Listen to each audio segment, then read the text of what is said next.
So I'd like to say at the outset that I approach this topic as someone long interested in the history of Japanese women's fashion, fashion magazines, fashion and fiction and film, but I don't have this wonderful panoramic view of democratizing luxury that we're going to hear from Annika.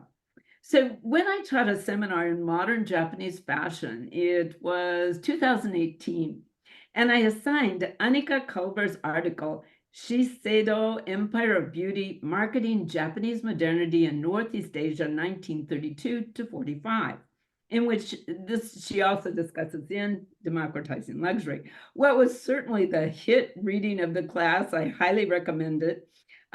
Students were very much struck with the way Annika analyzed the intersections of beauty, the aura of luxury and modernity, and imperial marketing.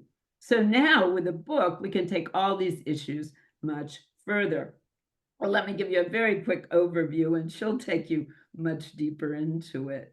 So Democratizing Luxury is a great read. Let me tell you, I got lost in all the wonderful stories, but it investigates how certain Japanese companies assign value, luxury, to their mass-produced products, thereby democratizing them as a business model.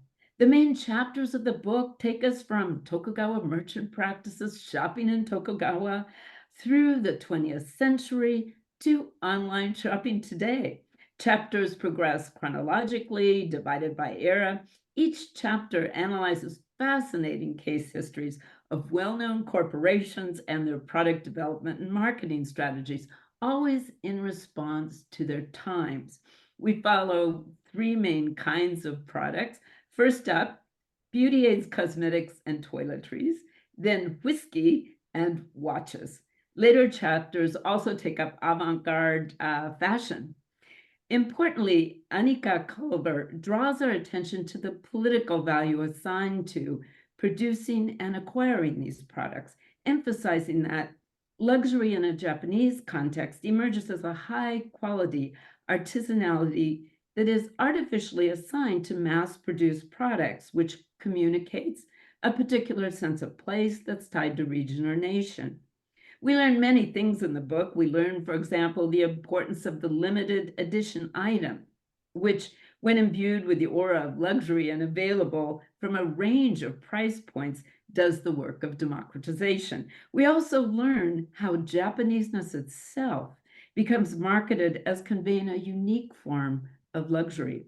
So the book concludes on a very positive note with more eco-friendly forms of production and consumption. So Annika, how about we now turn to you? How you came to this research and what you're going to highlight for us.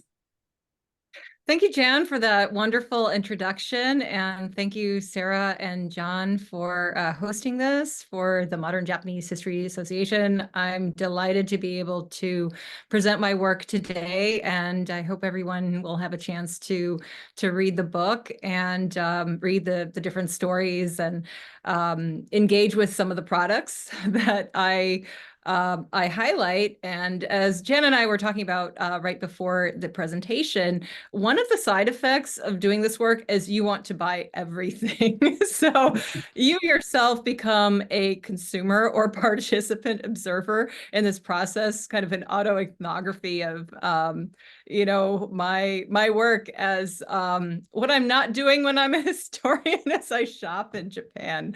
So I know what I'm talking about because I actually do it. But for me, I really enjoy the advertising, but also the settings in which items are sold, right? Not just the item, but the story that surrounds it. I have a short PowerPoint presentation where I just kind of give the highlights of the book. So I want to turn your attention to that brush on the top. And it's really interesting because Shiseido, the company, has a logo of a camellia. And so you're kind of seeing it from the side. And there are actually four little brushes together. But if you turn it over, you'll get the logo. So you're actually brushing your skin with the logo, and it's a kind of a powder brush. And it's made by these artisanal Kumano brush makers. And so you have this whole Tokugawa legacy of what the logo is very much evoking a mon, right? The family crests for the Shiseido company. I mean, literally, that's my argument in the beginning, that you have these company logos that are evoking this kind of earlier model of identifying kind of the family with the product that they make. So I thought that was like a really very kind of a clever use of their logo. Oops, let me go down here. And another thing that I noticed in my research, and let me move these up a little. The photo on the left was sent to me by one of my former students when I was teaching at UNC Pembroke down in southeastern North Carolina. It's this absolutely gorgeous photo of the imperial boat in the cherry blossoms and then people enjoying. That used to be the old castle for the shogun's castle. And then on the right, we have Mitsukoshi with that beautiful hand-carved sculpture that took a very, very long time to complete out of sacred wood, and completed around the time of the Japanese economic miracle. And then there's an ad in the middle of Suntory Toki whiskey, which is like the new whiskey that they're trying to market to American millennials and younger. And it says where old meets new Japan. And so a lot of these products that I'm going to talk about today, they use their history in a very interesting way to sell their products. This is a more contemporary example here where we have Shiseido coming out with their 150-year anniversary limited edition. And this was about 2 years ago, even though I have seen some of these still for sale. I don't know what the shelf life is of the product, but the packaging is very beautiful. This is their Ultimune product, which they're really touting today. It's kind of a modern version of this Oidermin, which is one of their earliest products. Literally, it means good skin.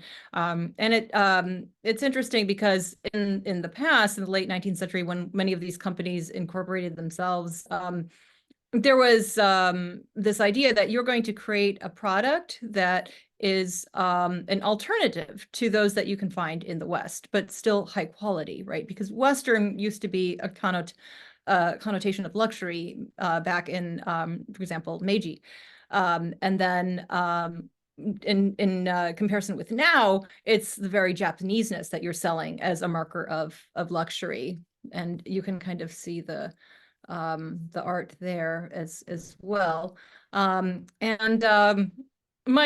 My two books, Japan's Empire of Birds and Democratizing Luxury, you might think, oh my goodness, there's absolutely nothing that links the two. But for me, became really interested in the notion of collecting. And ornithology in both the West and in Japan, the West, I mean, kind of Anglo-American ornithological scientific circles are all about collecting. And especially in the 19th century is about collecting specimens and applying your name to hopefully these new species of birds that you could find. And it's kind of an imperialist endeavor. The Japanese end up doing it in their colonies and in Taiwan and in Manchuria, giving names to these creatures that now become assimilated into the scientific space of the empire. And so it's kind of like a Pokemon-like trying to get all of the birds in your colonies as well as in Japan, describing them, naming them, and claiming them. And having the collection. Hopefully you could get as many Japanese birds as you could for your own collection and those overseas. And there was a lot of trading going on transnationally And how that brings us to products as well is that the limited edition product for collectors who really enjoy the company or the range of products that it can offer, they also become collector's items. And we see that especially with watches. And also for Shiseido in its early days, women would collect the containers because they were so beautiful and would use them to put other items in, even jewelry, because the containers were just so well made and very, very attractive.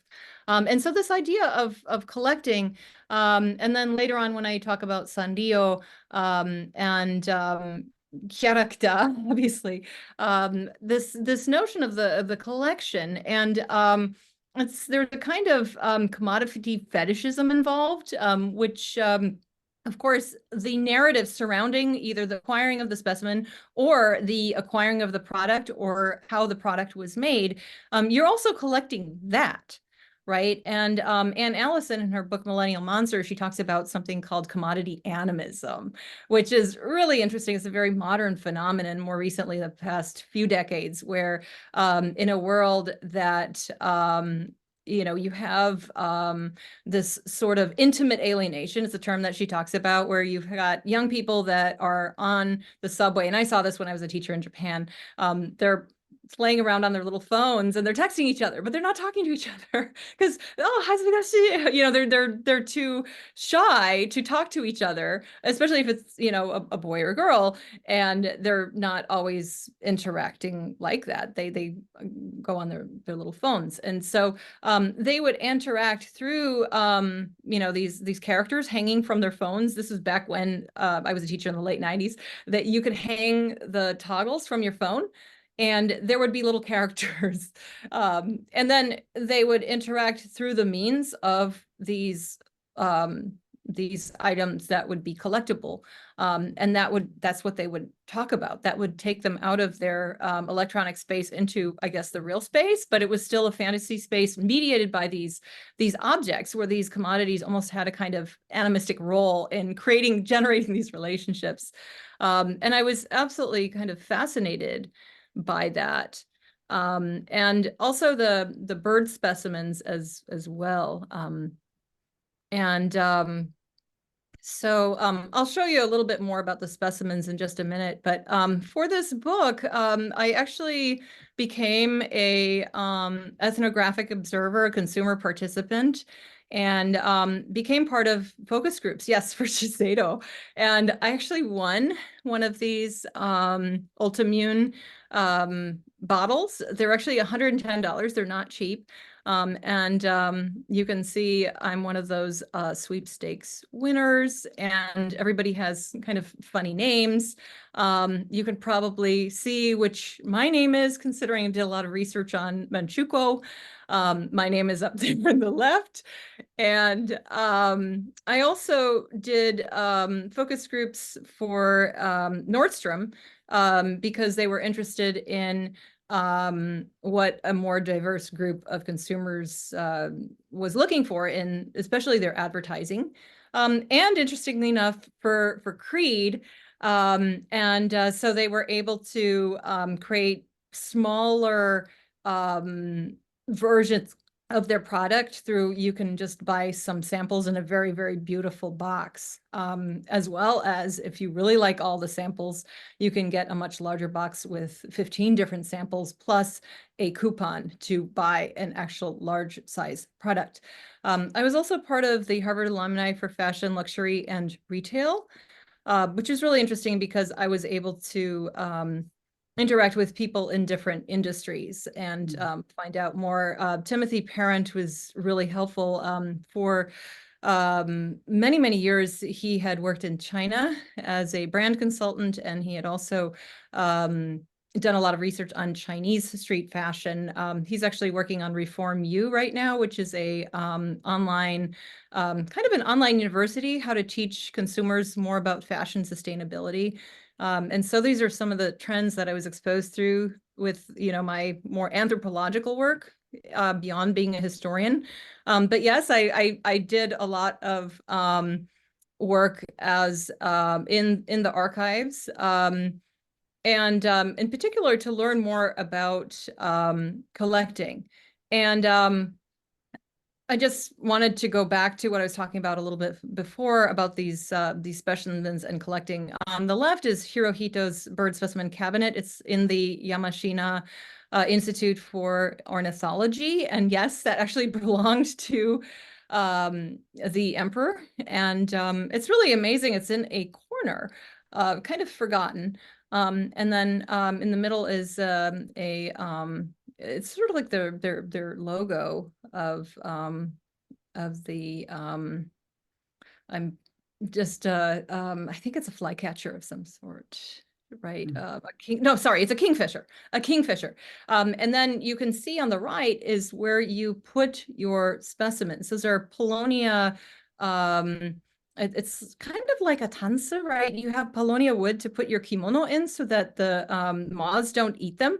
But there's a similar drawer that is used for bird specimens. And then the specimens themselves have a kind of, I think it's like a mothball type of powder that's put on them so that birds have a lot of parasites. And that's how you can actually determine what species variety it is. If you don't know, you can see what kind of common parasite it has with other birds.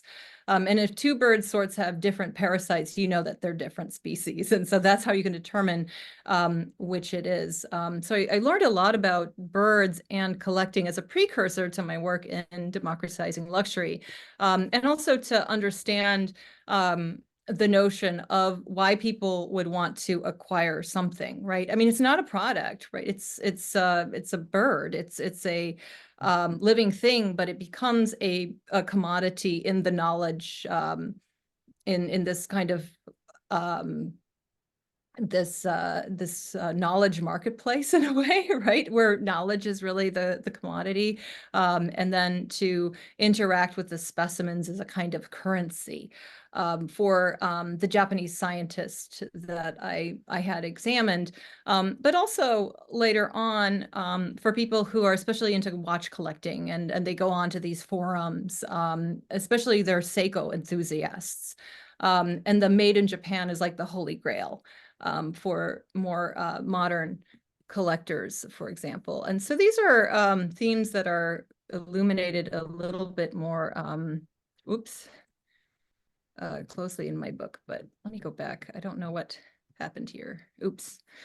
All right. Let me go back, and something happened to my cursor here. Okay.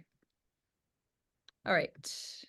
Okay. So I was very inspired by Morgan Patelka's book and this idea of collecting and it being a process of spectacular consumption, where the unveiling of the item, and this is something that dates way back into Japanese history, where you would invite your guests and, for example, you'd offer them tea from this wonderfully beautiful bowl that actually comes from 12th century China, which was kept in the hands of the Kuroda family, who also, father and son, were very prominent ornithologists, Kuroda Nagamichi and then Kuroda Nagahisa. And this particular bowl sold for almost $12 million quite recently at Christie's, just a little less than 10 years ago. And you can see the box that it came in right there. So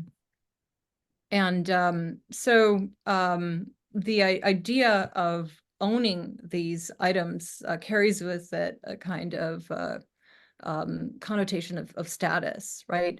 Either the difficulty of owning it or the expense. And this is like truly limited edition, right? Because there's only one in the world. And that's also this connotation of manufactured artisanality, is that you're selling the uniqueness of the product, even though it is actually industrially manufactured. Like the Kumano brush makers, they manufacture the brushes by hand, but they're using machines and the like, but it's done on an industrial scale. One of the really interesting, more recent limited edition and manufactured artisanality themes that I found was actually quite recent, right? So you've probably all seen Blake Lively's $90,000 Valentino jeans because CNN featured her, as did The Guardian and a few other news outlets. And so these are Valentino jeans that have little cutouts and appliques of butterflies. $90,000 was probably a very good investment in her advertising for her new film with her co-star pictured there.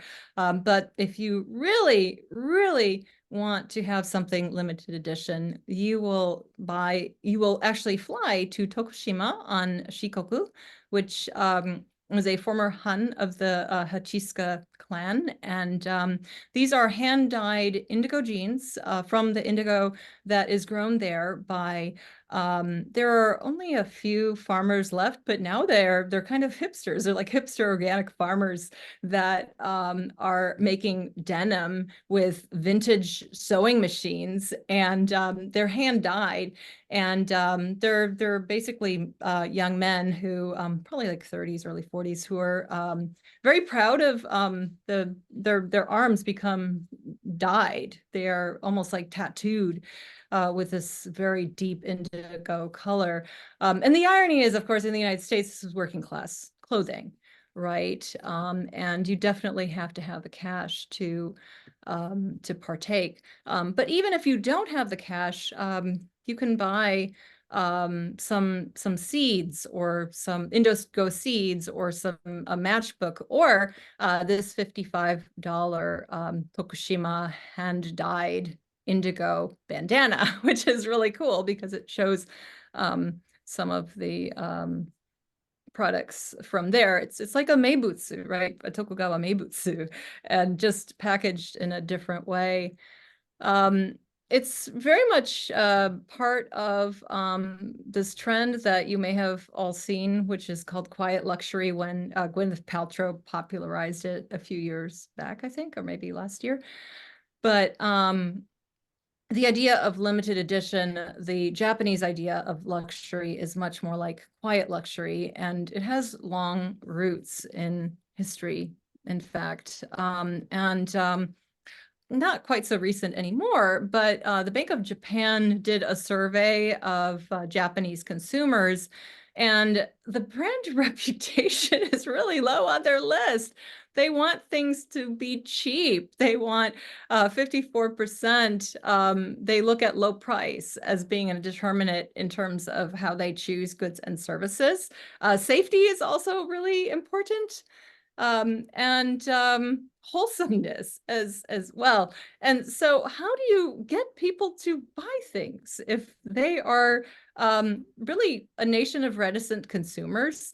And what is luxury in Japan? I mean, we think of luxury maybe in the American context as something that's profligate or wasteful, right? And maybe for Japanese, it's more like number 3, a pleasure obtained only rarely. And it's interesting because if you look at the name of korakuen, koraku is to take your pleasure afterwards, right? It's you know, not like you're going to take your pleasure first, but you're going to take a pleasure afterwards, all the way back into the Tokugawa era. If you are of the bushi class, you are going to be ascetic, and then, you know, people would have these fancy linings of their kimono, but then the outside of the kimono would be almost plain looking. There's kind of an allergy to luxury. And I've also noticed there's kind of a historical oscillation between under and overconsumption, and the government in Japan, whether it was the shogunate and more recently, there's a great concern with consumption. And really, really interestingly, from the 19th century and beyond, when I started to work on this project, literally in the teens, right? In like literally 2010, when I started to go to Duke and use their archives and go back and forth from Japan. I was very interested in women and advertising, and women as arbiters of consumption, as women as holding the purse strings, as being kind of household accountants. So that's originally what I was looking at in the project, and then it evolved into something completely different. And what I really thought was fascinating too was patriotic consumption. When I was looking through advertisements back when you actually had to physically look in reprints of the Asahi Shimbun, now you can go to Kikuzo Bijuaru online from your own computer if your university has it. Thank God FSU has it now. But I was shocked when I was looking at December 1937 advertisements at the time of the attack on Nanjing, the Republican capital of China at the time. There were so many advertisements about the military from very prominent Japanese companies. Lion Toothpaste actually had a map of different places of Japan, different places along the Yangtze River that had been captured by Japanese, with all these smiling soldiers on the bottom of this full-page newspaper ad. And it's for toothpaste, right? Equating national health with the health of these soldiers through the use of this toothpaste, national strength with using these products. And that also, people could buy the toothpaste for an imonbukuro, or an imonbukuro is a care package, like a troop care package. It literally means comfort bag. Jen and I were talking, and she said she was fascinated with hearing that lipstick was often a part of these. And it was kind of a head scratcher for her, but lipstick actually can be used as a currency for the soldiers on the battlefield, and also as a gift for the locals, or if they go to one of those so-called comfort stations. And, it can take a darker turn, right, for people who work on those historical topics. And to kind of bring it back to more of the present, global consumption right now is a huge part of post-war Japan's soft power presence. Japanese officials were already talking about Japan Cool in 2010. I remember getting a whole package of materials from the Japanese consulate in Atlanta that had like manga tourism, where, people could go to Japan and see their favorite, where their favorite artists had lived, and interact with some of the characters in different places in Japan, including going to the Kyoto Manga Museum, etc. That's Gudetama right there, by the way, the lazy egg, which has become quite a hit amongst hardworking millennials. And so the book also covers consuming communities. My big interest was on housewives and women, but there were also specific individuals that were actually targeted by ads, like in the very early 20th century, the so-called New Woman, and then in the 20s, the Modern Girl. Modern Girl was really just kind of a journalistic construct, but she appeared a lot in ads, even though the people actually doing the purchases were more likely housewives. Children also, especially during the late 30s, children are buying caramels for comfort bags. They also, so kind of small things, they can become consumers. And then in the post-war period, but also even earlier, the sarariman becomes an important target, especially for whiskey, for example. And then more recently, starting from the 70s and beyond, fandoms, otherwise known as otaku. And nowadays, it's become like a global word where people will describe themselves as otaku, even if they're, white Americans, for example. Like some of my students will call themselves otaku if they're really into manga or anime, for example. And so these were some of the different companies here that I focused on: Shiseido, Seiko, Kao, Kotobukiya, or Suntory, Casio, Sanrio, and then more recently, Issey Miyake, high fashion, avant-garde fashion, Comme des Garçons, and Bathing Ape as well, which some of you may know, and some of their iconic products as well right there. And what's interesting is Seiko went from kind of a alternative to kind of high price watches, and now they've luxuriated their watches. So this is a Gran Seiko. They are now running for thousands of dollars, and they're made in a very, very special atelier, I believe in the Nagano Mountains, and they have extremely exacting standards, more so than the Casio G-Shock watch, which undergoes really rigorous testing, and it's a very cheap product, even though now they're also luxuriating it, and you can get the $1,000 version with so-called samurai steel on it, which I think is catering to the American market of fans of cool Japan, etc. So for me, this book was really fun. It was a very long journey of I think 10 to 15 years before I actually was able to write it. I wrote it during the pandemic. And so I was just kind of mining all the materials that I had already had in my house for, and also a lot of things became online, which, like I was saying, the Asahi Shimbun collection, which is absolutely wonderful for ads. If you're ever stuck on finding any kind of material or feel like there's a gap in your research, chances are it will show up in Asahi Shimbun, because believe it or not, everything was written about in the Japanese news. So I think I've said quite a lot already, and I'd like to give Jan a chance to ask me questions, as well as some of you who also no doubt have your own questions. Okay, great. Thank you so much, Annika.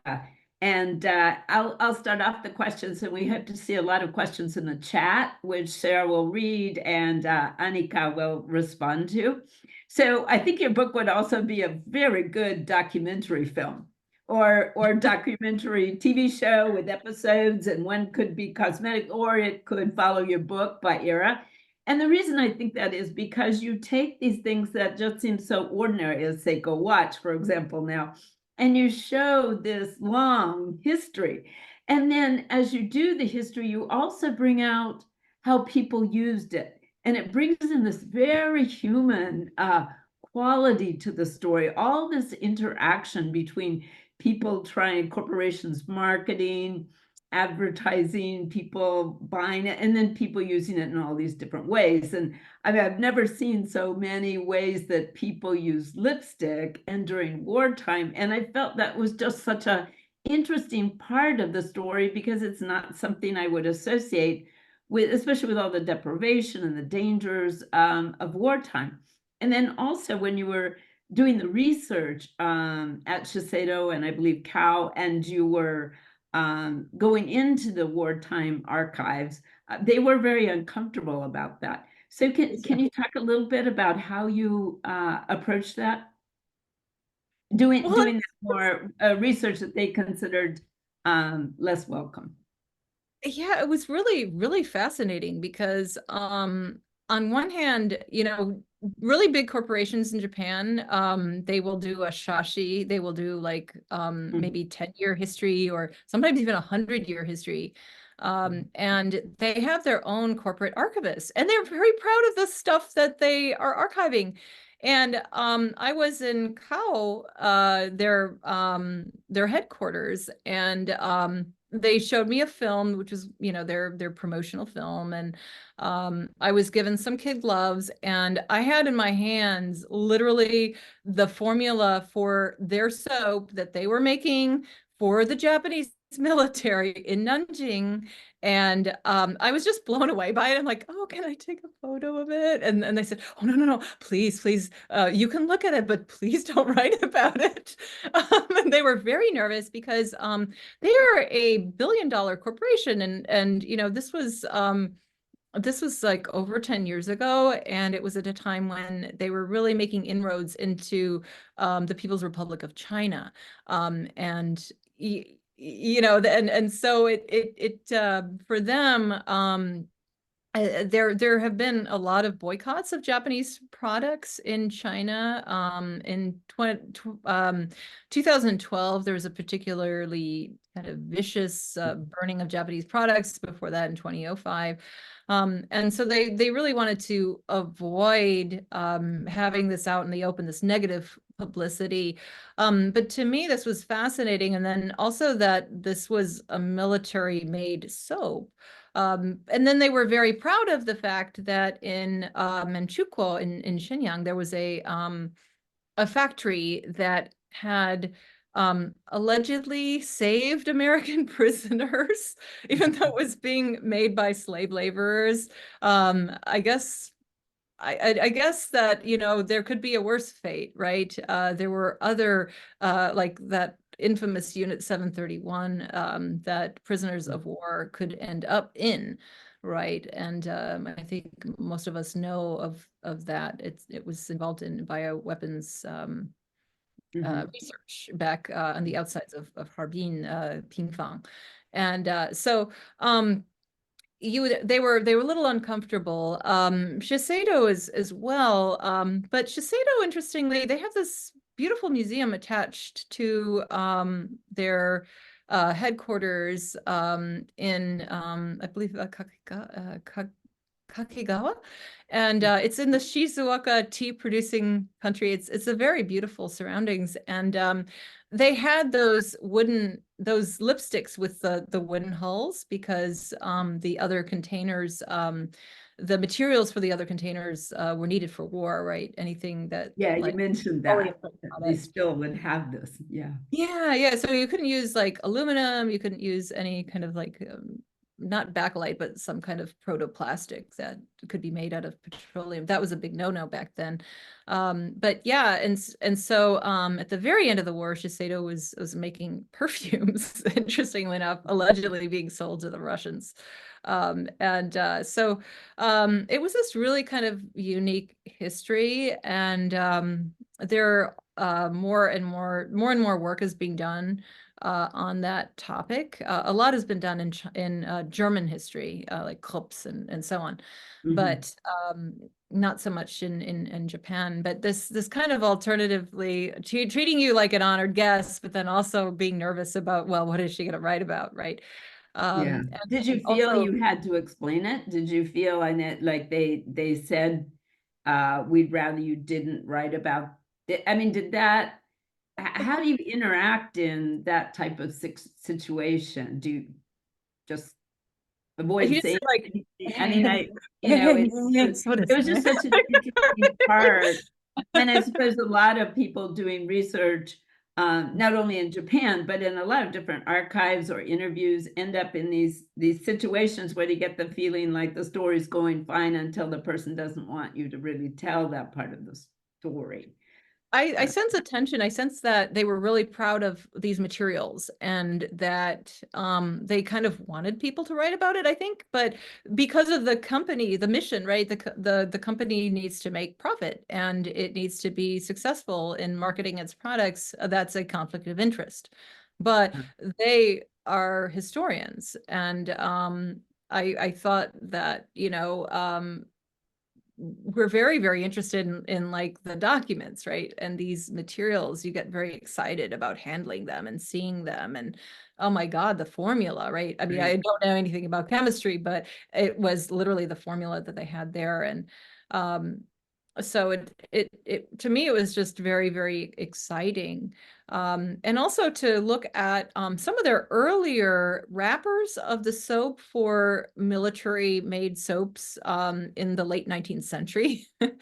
So from early on, and that was viewed as a moment of pride for the company, right? To do their duty to the nation, right? At the time of the Meiji era, where you know, this was really very, very important for companies as well as individuals to do where okuni no tameni, right? Yeah. And then of course during World War II, it's a big deal, and so on.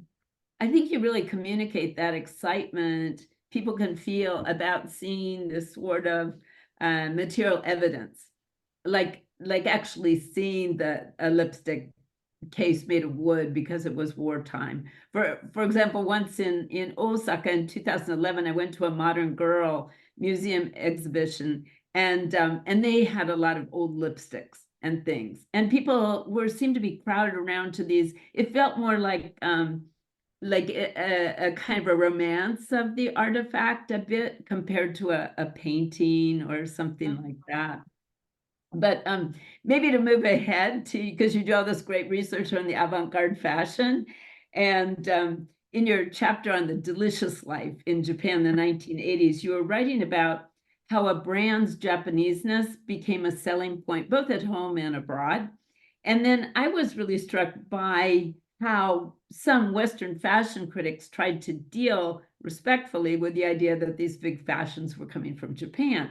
So when they looked at Issey Miyake or Rei Kawakubo, they thought, well, this must be wabi-sabi or this must be Zen.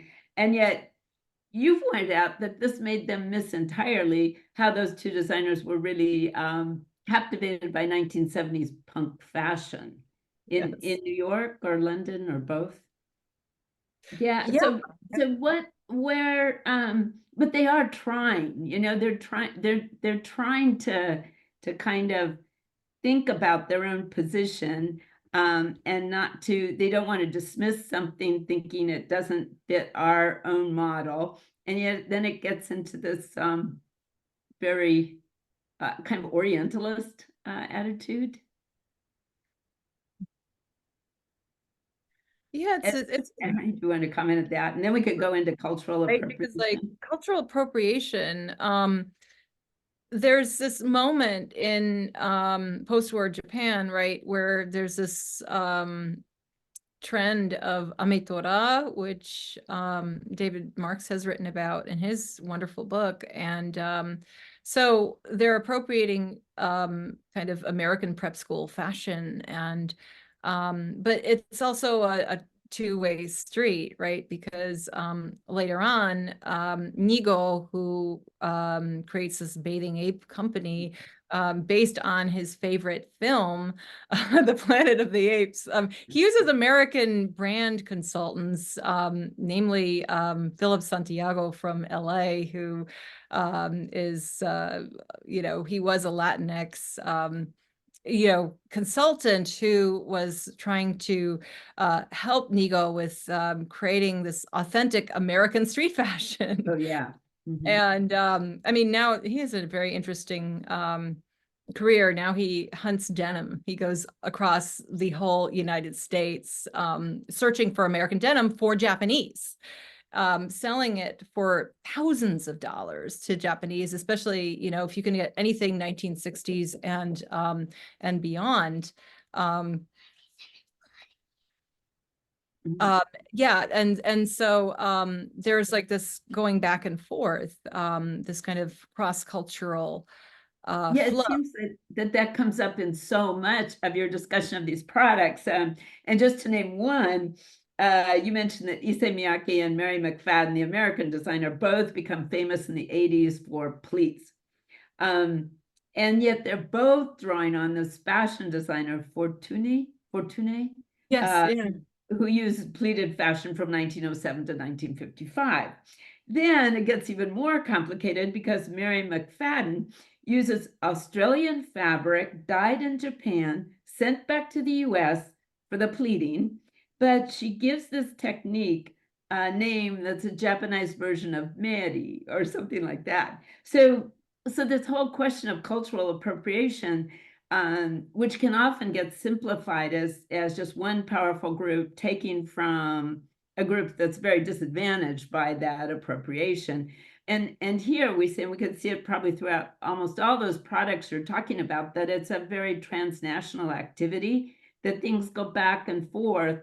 And so it becomes kind of hard to even though it might be branded, this is Japanese or this is European, which gives it that place aura. It really seems like a kind of, maybe is that part of the manufactured authenticity you talk about? A kind of a fake stopping of the process to say this is it. It's really dialectical, right? I mean, if you look at the Tokushima produced Buaisol jeans, right? They're using vintage American sewing machines, right? And Andrew Um, Gordon wrote this wonderful book about the machine, the sewing machine and its meaning for Japanese women. And these machines that they're using are old machines from the United States, and they're using this really ancient dyeing process that's even, before Heian, I think. It was there's some it's not clear whether it comes through Okinawa to Tokushima or if it comes directly from China or through Korea. But anyways, this very ancient fermentation process to create this very, very deep blue. And then, it's the denim, of course, is an American invention. And then that's like the absolute, going back and forth and cross-cultural transference of both forms of manufacturing combined with this very artisanal process. And if you have the custom made ones, of course, that's a totally different story, but that's the limited edition right there, right? So I mean, Japanese luxury, you have this long history, this narrative that's attached to the product. Its Japaneseness is a selling point. This notion of manufactured artisanality, right? If you have a Casio watch, there's a process that it undergoes. The G-Shock watch undergoes this process of, I don't know exactly, I don't remember how many different stresses the watch is subjected to before it's sold. But that's that imbuing of labor into the product to luxuriate it, right? Yeah, You're selling yeah, that. that's a good point. And so that's also a notion of this kind of very unique. And I'm not trying to sound Orientalist or anything, but I think this is what Japanese companies have really succeeded at. Which and I think now they're becoming much more consciously you'll see it if you look at the more recent limited edition Casio G-Shock watches with the samurai steel. I mean, yeah, this is probably not going to be popular in Japan, but it will be in the United States. Right, which is really great. I mean, there's one way to to market something and talk about whatever makes it authentic or artisanal. And then that's true in one place, but not in another place. So it gets reinterpreted. And you also brought up in talking about place, um, how people, I think well, at any rate, the Japanese sometimes like to buy products in the place.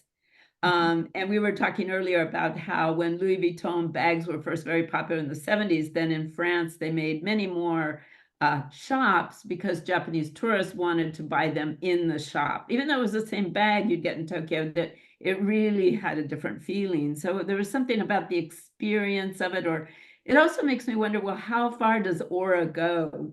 Mm-hmm. Is it just in the thing, in the marketing, or in the having it? And then just to jump ahead, you also bring up about how people would get different ideas. They'd change their ideas about how to use something. And you talked about luxury watches, I think in almost the last chapter, where somebody was very proud of having their new in the box, never used watch. And then they get the idea, or they start hearing that there's more patina or a kind of wabi-sabi quality if they actually use the watch. So then they have to get used to using the watch. And does that go back to your idea of consuming communities? Not just in Japan, but a sort of more, is a global community formed by, how people talk about using this fancy watch. Yeah, and it's really interesting. Like if you look at the Italian sneaker company Golden Goose, like they will sell you a pre-scuffed sneaker, allegedly because it's being, worn. And but that's based on these kind of American style Southern California, skater worlds, where they would wear these all-star or Mhm. for Mhm. sneakers, right? And then the Mhm. Italian version is in leather, and they're like $500, $600, allegedly made by hand Yeah. in Venice, which again is that place that they're from. They're from Venice, and probably the workers are originally from China. So it's Italian made, but this concept of place, I think, is really, really interesting. And in Japan, historically, you have the meibutsu, right? Oh, yeah, So, good point. Yeah. and the tourism to different places in Japan to get the authentic product. Yeah. Hiraku Shimoda has written a lot about kind of regionalism, and I think he has a Mhm. work about meibutsu as well. And then of course when the Shinkansen became available, you could get to different places in Japan. The height of tourism in Japan in 1970s, internal tourism and regions marketing themselves. But I think what's interesting about all of the companies that I look at is they're all international. They're global companies, and Good point. Yeah. the first markets they go into are the colonies. And during World War II, the colonies are so important for them staying economically viable, and especially the department stores. That's another aspect of my book. I talk about Mitsukoshi, the spaces where people buy, Yeah. and how people buy, how do they interact with the products in the space of buying, and how Tokugawa buying practices are very different than early 20th Yeah. century. In Western, in Western Europe and in the United States, people take for granted that they're wearing their shoes, but that was a very revolutionary practice in Japan in the 20s to enter a department store with shoes, and that you could actually browse instead of go for a specific purpose to shop. As in Tokugawa, it would be an entire process of interacting with the consumer. Right. The Right. long the encounter, and stores know that the longer you stay in the store, the more likely you are to buy something. And also to be able to buy a small piece of the whole if you don't have the cash. Like for example, in the Yeah. Buaiso Hmm. website, you can still get the $55 bandana if you can't afford even the lower end jeans, which are like $800, which are more expensive than custom made Levi's, which you can get for $700 in the US, $500 in the US. Yeah. So it Um, really brings up on the one hand, like when people are going, like you do such a great job talking about these different spaces and how the consumer finds out about the product, how they interact with it, how they join this community or show. And there's always, it strikes me from reading it, a certain sense of escape, like the tired salaryman who goes into the whiskey bar, the Uncle Tories, yes. and has his whiskey, or the woman that sneaks some time, perhaps, in a real busy schedule to go to the department store and just look at beautifully packaged cosmetics. So in a sense, they're going to a place, but they're escaping another kind of place. And I wondered then, if you were marketing, if you were switching gears now and becoming a marketer, wouldn't you, isn't there always the sense of that's something that is exotic, exotic by another time, another place, another language, other people use it, communicates a sense of escape from your own ordinary life? Is that what, I mean, is that something important to have in all of this kind of marketing? I think so, right? I mean, in the past, Shiseido ads, Jennifer Weisenfeld did an Mm, absolutely wonderful series for MIT Visualizing Cultures, which I use a lot for my students. me In too. kind of the early ads, it's consumers would look at in the 1930s, the early 30s, I guess film actresses and the space of Mhm. this kind of glamorous flapper world that maybe you couldn't buy the dress or be in those spaces, but yeah, you could certainly buy a lipstick or you could buy the powder. And so you could consume part of this story, this Yeah. fantasy. And when I was in the focus group for Creed, they're a French company and they're really haute luxury, or they were trying to Uh-huh. be I think now that they've been bought off by another, it used to be a family company, and that was part of their story, that they had, since the 18th century, been part of this one British family that then later on came to France, and now it's a big corporation, and now they've added alpha isoprene to all of their products, so it's very, very strong, much longer wearing, but that's I think how they are now marketing to their consumers, that you don't need to have as subtle of a smell, because you want everybody to know that this is what you bought. There's been a lot of research done, actually, that American luxury consumers especially are people who don't have as much money as you would expect, right? The 50,000 a year and below group of professionals are the largest consumers of luxury products today, which I was really blown away by, because these are people who are saving up for the Louis Vuitton handbag. This is in the US now. And I think that was part of why I was in the Creed focus. Interesting. And everything has a story.